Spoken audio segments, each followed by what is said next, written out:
Uno de los problemas que aqueja a la opinión pública española es que los medios de comunicación, casi todos en manos de la misma visión ideológica, imponen como opinión pública la opinión publicada.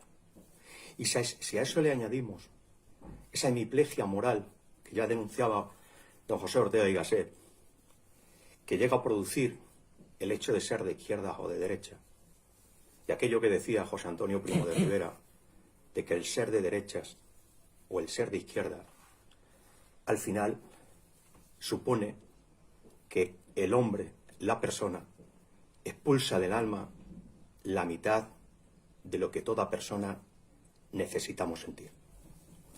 Y en ese sentido, estamos viendo como cualquier opinión crítica con el gobierno, y sobre todo los primeros días, eran vistas como una gran ofensa y como un gran enemigo. Pero la propia opinión,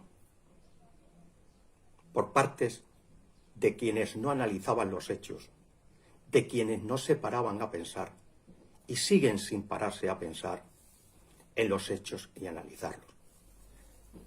España viene padeciendo un grave problema de miseria moral y de miseria ética, que se traduce en una miseria económica y en un detrimento de los derechos sociales básicos y de las estructuras que las sostienen, producto de esa hemiplegia moral. Porque cada vez que ha gobernado la izquierda, por muy mal que lo hicieran, y por muchas tropelías que cometieran, por muchas veces que nos arruinaran, existe una masa fanática y sectaria que no analiza los hechos y los defiende. De la misma manera, cuando ha gobernado la derecha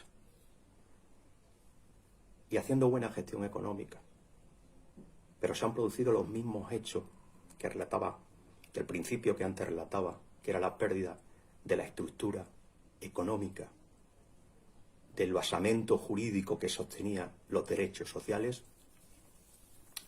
y todo se ha venido abajo por eso, o sea, por esa hemiplegia moral, por ese fanatismo político.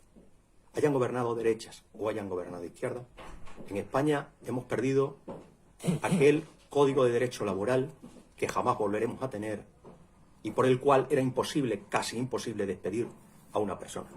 En función de esa hemiplegia moral, todos los partidos políticos de izquierdas y de derecha han ido destruyendo la estructura económica de todas las empresas estratégicas que eran propiedad del Estado, y todas se han privatizado. Todo, y eso sí es privatización. No este rollo que nos cuentan ahora de la privatización de la sanidad, que no es nada más que una falsa bandera para mantener unido a un rebaño. Lo que sí se ha privatizado en España han sido todas las empresas estratégicas, y la han hecho el Partido Socialista, y la ha hecho el Partido Popular, y la han apoyado los sindicatos. Los sindicatos que lejos de ser sindicatos no son nada más que correas de transmisión política y de intereses políticos, sectarios y perversos de dos partidos políticos, el Partido Comunista y el Partido Socialista.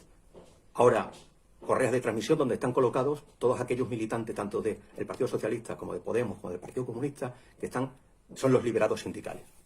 Esa es la realidad. Y han destruido esas empresas estratégicas. Pero es que también destruyeron aquellas universidades laborales que fueron la formación de los mandos intermedios que hoy están en las empresas. Era un nivel tan alto de calidad en aquellas universidades laborales que siempre había un enfrentamiento entre el Ministerio de Educación y el Ministerio de Trabajo, porque estas universidades no dependían del Ministerio de Educación, sino que dependían del Ministerio de Trabajo. Y se las cargaron. Se cargaron eso.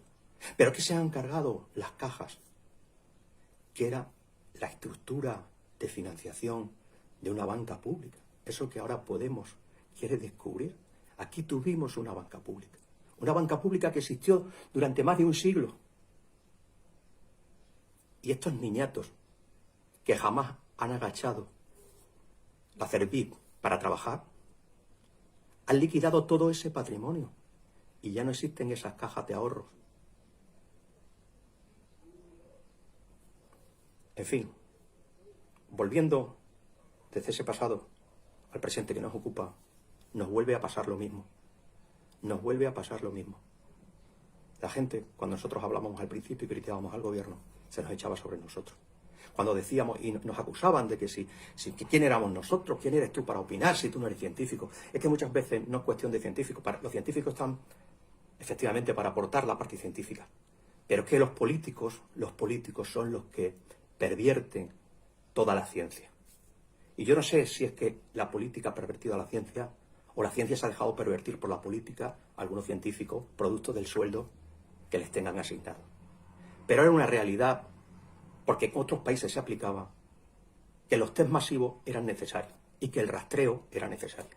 Ayer, que hice un pequeño vídeo sobre el tema de los rastreos respondiendo a Fernando Simón, cuando vine a casa me encontré con que estaban diciendo en la noticia que se iban a empezar a producir los rastreos. Bienvenidos sean, pero de nuevo tarde y mal. O sea, el gobierno va a comenzar a hacer los rastreos después de haber arruinado la economía.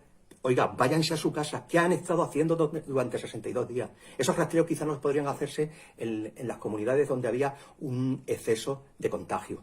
Pero en regiones como Extremadura, Andalucía, en cantidad de regiones españolas, el rastreo ya se tenía que haber hecho. Y ya podían estar desconfinada toda la población. Y ya podría estar trabajando casi todo el mundo. No, ustedes ahora han cogido y han sacado a todos los contagiados a la calle. Y ahora comienzan a hacer el rastreo. Pero, repito, ¿qué quieren hacer? ¿Destruir la economía española? España se sitúa con Italia, según un informe, en los países que menos han protegido la vida y menos han protegido la economía. En ese ranking estamos. Y algunos seguís defendiendo que lo están haciendo bien. Pues por favor, que Dios os conserve la vista, porque el sentido común y el análisis de los hechos demuestra todo lo contrario de lo que vuestro fanatismo está protegiendo. Nada más, y que Dios proteja a España.